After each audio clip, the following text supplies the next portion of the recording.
Hello, this is Sir Mohsen Azam Khan, CFA instructor from Mirchawala Hub of Accountancy. CFA qualification में फिर emphasize करना चाहूँगा, introduce करना चाहूँगा. CFA is basically a US based qualification in investment management. ये specialize करती है आपको investment management में. इसकी खूबी ही qualification की ये, it teaches you how to make money. आपने अब तक जो qualifications की उन्होंने आपको procedural चीजों को तो समझाया, which is also very important. Like कोई HR में कर रहा है तो सीखेगा भाई कम्युनिकेशन स्किल्स कैसी होनी चाहिए, जैसे मार्केटिंग में आप सीखते हैं कम्युनिकेशन स्किल्स कैसे होनी चाहिए, बेचना कैसे आना चाहिए, सप्लाई चेन में आप सीखते हैं भाई प्रोडक्शन कैसे होती है, प्रोसीजर्स कैसे होते हैं, प्रोक्योरमेंट कैसे होती है, परचेजेस कैसे होती है. आप ये चीज प्रोसीजर्स को आप बहुत अच्छे से अंडरस्टैंड करते हैं. इवन BBA के अंदर बिजनेस एडमिनिस्ट्रेशन रन कैसे होते हैं, but you are missing that art and that skill how to make money. अब वो उसी क्वालिफिकेशन से आएगा जो उसमें स्पेशलाइज करती है, which is called investment management.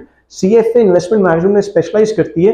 और बल्कि सोशल मीडिया में तो आजकल हर कोई आके कह रहा होता है पैसे कमाओ पैसे कमाओ, और वो कह रहा होता है हमसे कोर्स बाय करो. भाई आप उनसे कोर्स बाय तो कर लेंगे, वो उनके नेम पे कोर्स बाय कर रहे हैं. जब बाय करेंगे तो उनकी कोई रिसर्च टीम नहीं है, उनकी कोई बड़े बड़े PhDs नहीं बैठे कि इनका करिकुलम बहुत स्ट्रांग हो. फिर वो सर्टिफिकेशन आप ऑफिस में लेके जाएंगे, मानेगा कौन सर्टिफिकेशन को कि फलाना शख्स कौन है.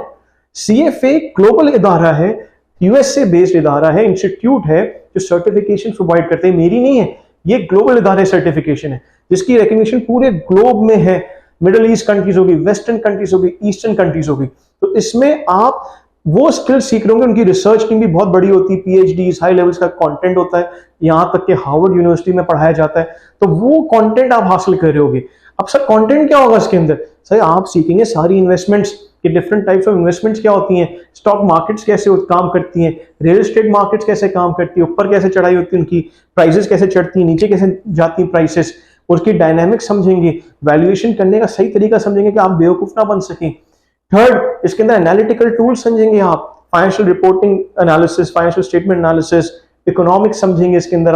आप स्टैटिस्टिक्स सीखेंगे इसके अंदर, इकोनॉमिक्स इंपैक्ट, जैसे एक्सचेंज रेट चेंज हो रहा है कितने बिजनेसेस को इफेक्ट कर सकता है, कितनी इन्वेस्टमेंट्स को इफेक्ट कर सकता है. इसी तरह स्टैटिस्टिक्स का इंपैक्ट क्या कि अगर स्टैट्स या ट्रेंड चल पड़ा है कोई, वो ट्रेंड किन किन चीजों को इंपैक्ट कर सकता है. तो ये सारी चीजें जो टेक्निकल चीजें इन्वेस्टमेंट्स को जज करने के लिए, एनालाइज करने के लिए, वो आप इसके अंदर सीख रहे होंगे. एक हाई लेवल का कंटेंट सीख रहे होंगे एक तरीके से. फिर आगे मूव करते हुए आपको फायदा क्या रहा है, जैसे कि ये ग्लोबल कंटेंट सीख रहे हैं, तो इस ग्लोबल कंटेंट से आपके बाहर के दरवाजे ओपन हो रहे हैं, आप आराम से बाहर रीच हासिल कर सकते हो. CFA qualifications a brand name जो एक्सेप्टेबल है अराउंड द ग्लोब, खासकर मिडिल ईस्ट.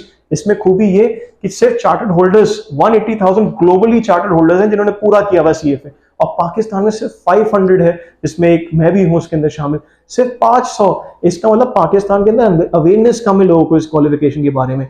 उस वजह से वो चांस मिस कर रहे हैं कि वो ग्रोथ फेस में जा सकते हैं, बढ़ सकते हैं. इसमें 3 लेवल्स होते हैं, CFA level 1, level 2 and level 3. Her level की अपनी वर्थ है, जरूरी नहीं पूरी क्वालिफिकेशन करेंगे तो वर्थ हासिल करेंगे. नो, लेवल 1 की अपनी वर्थ है. मार्केट में आप जाएंगे लेवल 1 पास का स्टेटस लेके तो अभी सैलरी मिलती है. फिर लेवल 2 पास करते हैं विद वर्क एक्सपीरियंस तो प्रमोशन मिलती है आपको. फिर लेवल 3 पास करते हैं, उसके बाद आप चार्टर्ड होल्डर क्लेम कर सकते हैं, जैसे आपके पास एक रेलेवेंट एक्सपीरियंस भी आ जाएगा. उस चार्टर्ड होल्डर से आप CFA इदारे के मेंबर बन जाते हैं, जो आराम से आपकी आउटरीच ओपन हो जाती है. बड़ा अच्छा फायदा इसमें अफोर्डेबिलिटी. जैसे आप मास्टर्स के लिए जाते हैं, ब्रॉड मास्टर्स के लिए जाते हैं, $100,000 तक के वहां पैकेजेस होते हैं, कॉस्ट होती है. इसमें अफोर्डेबिलिटी बहुत अच्छी है. इसमें सिंपल है, आपने $3,500 में पूरा CFA हासिल कर सकते हैं, जो एकदम लमसम पे नहीं करना, चंक्स के साथ लेवल 1 में कुछ अमाउंट, लेवल 2 में कुछ अमाउंट एंड लेवल 3 में कुछ amount. So therefore I invite you all, if you have any more questions, please approach me for CFA qualification. और अपने स्किल्स को ऑप्टिमाइज करें, अपने आप को मनी मेकिंग आर्ट सिखाएं. ये मनी मेकिंग आर्ट जब आप सीख लेंगे, आप खुद पे भी लगा सकते हैं और उनको भी ऑफर कर सकते हैं जो बिजनेसेस करते हैं मनी मेकिंग के ऊपर. कौन है? Investment banks, asset management companies, बड़ी बड़ी कॉर्पोरेशन के ट्रेजरी फंड्स हो गए, ट्रेजरी डिपार्टमेंट्स हो गए, कॉर्पोरेट फाइनेंस डिपार्टमेंट्स हो गए. They need CFAs.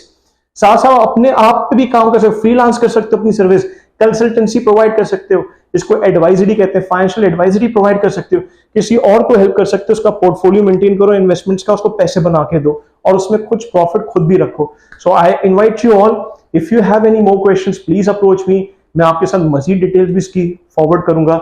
All those students who are very much interested and thrilled with their careers in making their careers in core finance, please look into CFA qualification. Thank you.